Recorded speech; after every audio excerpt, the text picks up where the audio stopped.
Hey folks, and thank you to Sierra Jewel of State Farm for subscribing, for being my newest subscriber. If you are into art, then contact Sierra Jewel for your,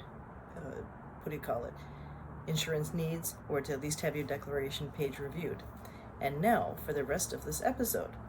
I've been really hurting to figure out what to talk about, and it dawned on me that I've been reading a really cool self-help book called, drumroll please, The Lazy Genius Way. I love the cover. It's got a light bulb on it with eyes and sparks coming out of the light bulb. It's called Embrace What Matters, Ditch What Doesn't, and Get Stuff Done. It's by Kendra Adachi. Kendra Adachi. This is awesome. The premise of it is that when you're making order in your life, decide what's important, calm the crazy, as she calls it, and oh my gosh, what was number 3? Well, get the stuff done, basically. So you get to get a sort of a tour of our abode, our 1-bedroom condo, some of the mess, and to just point out the stuff that I realized that isn't that important.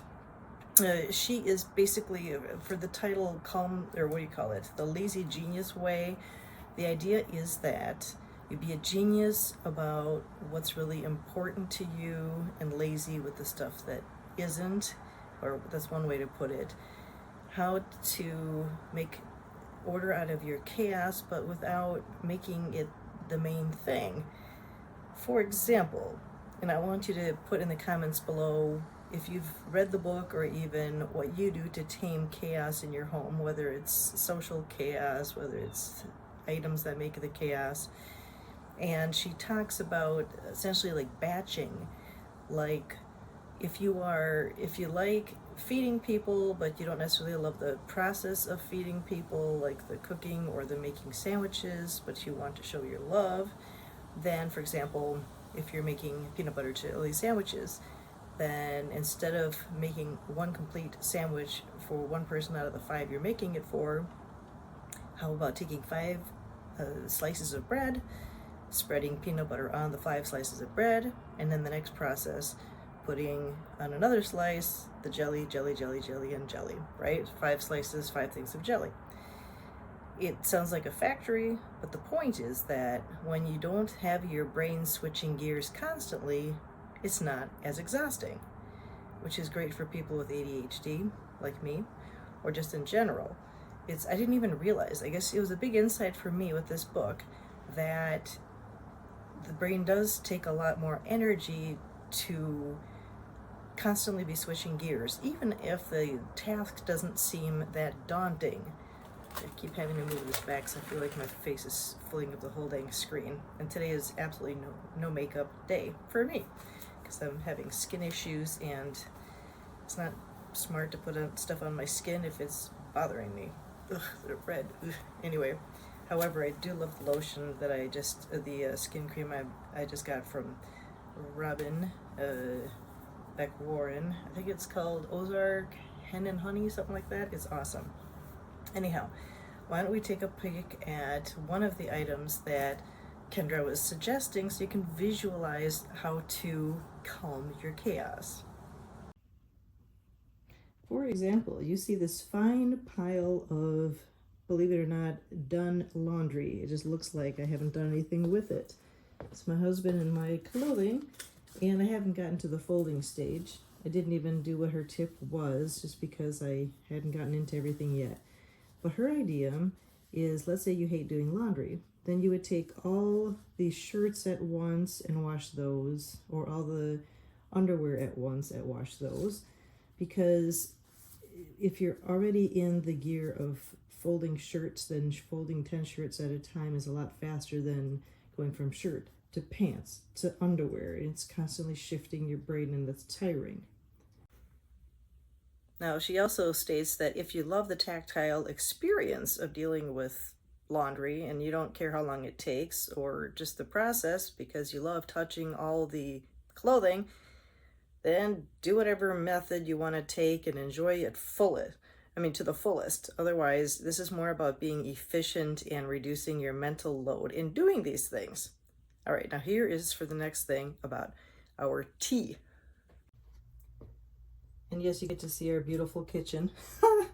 Now, the other thing is she was talking about when you're keeping stuff. I mean, this is kind of from Marie Kondo, too, about what sparks your joy and what doesn't. In this case, Earl Grey does spark joy for me. I really like it. I can't stand green tea, but my husband loves it. And so I'm keeping the green tea more or less for other people other than myself. But there must be a better way to do it than that cluttery crap there.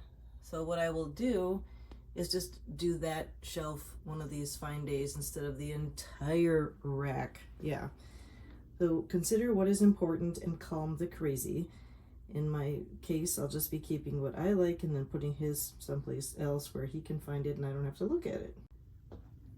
Then the other part, oh my God, this is bad. Well, when you're ready to clean up the kitchen, like I clearly need to be, then you put everything onto one counter so that you're not constantly zipping from one counter to the other one like that and making yourself dizzy and want to throw up. You collect everything from one counter and then bring it over to the in front of the dishwasher so that you have everything collected and ready to put in here. And that way it's more efficient too, because you see where the dishes are, where the utensils are, and you don't make multiple trips. Just like how if you were to wash all the socks at once, then you go all over the condo to find out where all the socks are. Okay. One other really interesting point she made was about routine and to figure out what your routines are and why they're important. Routine is basically a way for you to slide into something else. It's not the item in itself. Like if you have a bedtime routine, it's not that the routine itself is that important. It's that it's preparing you for the next thing. Like bedtime routine tends to mean you're getting ready to go to bed. So if it fulfills that purpose, then it's a great routine. In my case, I stop electronics at 9 p.m. if I'm good about it, so that I can slow down my mind to go to sleep. Now the other thing, let's see here.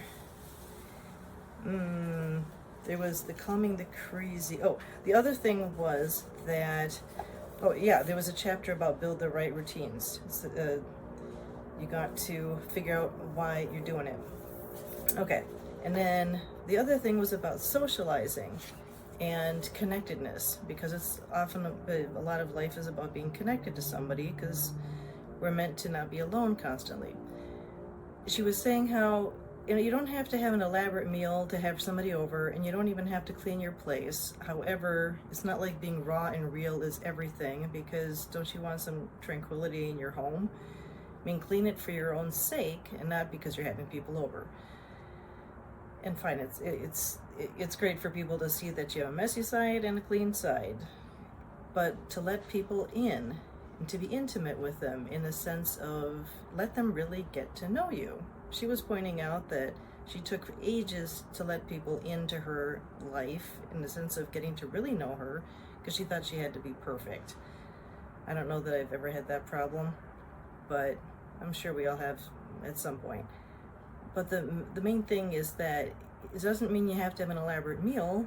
You can even, like she said, have people over for pizza. Or if they have kids and it's hard to juggle the timing, go out for breakfast together or have breakfast, because then you've got the rest of the day to look forward to and it's not interrupting anyone's bedtime, which I thought was really smart. Or that even if you can't afford childcare, that if it's two couples with two kids, then, or two kids each, then you, maybe the women hang out together in one house and then the men hang out together in the other house, so that both have childcare and they both have their socializing needs met. I thought that was genius. But yeah, that it's not like you got to reach out to people only when things are going well. I loved her idea of making soup and just having people over after church, for example, or whatever the occasion is, but that it doesn't also have to be anything super chaotic to invite people in. It could just be that you're having a bout of anxiety and you want someone to talk with, so reach out to your neighbor. We actually had a great chili cookout. It was like 3 years ago. Oh my God, or cook-in, because we had people over. I had really good spicy chili with a hint of cinnamon. It was so tasty. I'm trying to find the page where she says exactly how it goes with calm the crazy. I think it is figure out what's important, and gosh dang it, it's in here. Anyway, you'll have to read it. It's The Lazy Genius Way by Kendra Adachi. And it's just hilarious in many spots, just the way she writes. Like, she would have alliteration, and then she'd say like four words with the letter R, and then she'd say, and now we have to find something else with the letter R, because if you don't have an alliteration in life, what's the point, right? It was just, it's funny. For example, let's see here. I mean, it's random humorousness. Like, of course, now that I want to find the humorous thing, I can't. But I do just like the style of her writing. You don't have to be in crisis to ask for help. I already said I'm historically bad at letting people in, and for years I practiced that by vowing to let people in only during a crisis. But who gets to determine what counts as a crisis? Sorry. How do you decide when it's bad enough to let somebody into your everyday problems? No one would fault you for needing childcare so you can be with your dad when he goes to chemotherapy, right? That feels like a legitimate crisis. But what if you're struggling with anxiety? I mean, it's mostly manageable. You can get through the day, but life requires more energy than you have to give. Even though you're struggling under the weight of a very real problem, it feels invisible and hard to justify. An afternoon alone, a listening ear, or an hour for a nap would be a gift, but nothing about feeling anxious feels important enough to warrant asking for help. Or what if you're straight up tired? You've had a long stretch of difficult days, your hormones aren't helping, and you feel like making dinner will drain you of any spark you have left. That's definitely not important enough. Only it is. Crisis is not a prerequisite for seeking community and connection. You don't have to be fine all the time. You're allowed to struggle, to feel overwhelmed by your responsibilities. You're allowed to share the pressure you feel over where to send your kids to school. Do you feel guilty even worrying about the decision because you're choosing between a private school that most people can't afford or a charter school that hundreds of kids didn't get into? Guilt is one of many emotions that keep us from letting people in.